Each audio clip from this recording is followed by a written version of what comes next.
Ուզում եմ ձեզ ներկայացնել մի շատ հետաքրքիր ու քչերին հայտնի տեխնիկայի մասին, որ կոչվում է կինոսայգա։ Սա ճապոնական արվեստ է, որտեղ պատկերը ստացվում է պենոպլաստի վրա կատարած կտրվածքների մեջ, գույնզգույն կտորներ ամրացնելով, առանց որևէ կարի ու սոսնձի։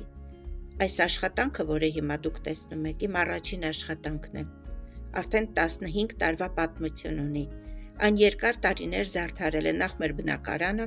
ապա շքամուտքը։ Սակայն ժամանակի ընթացքում վնասվել էր ու շատ կեղտոտվել։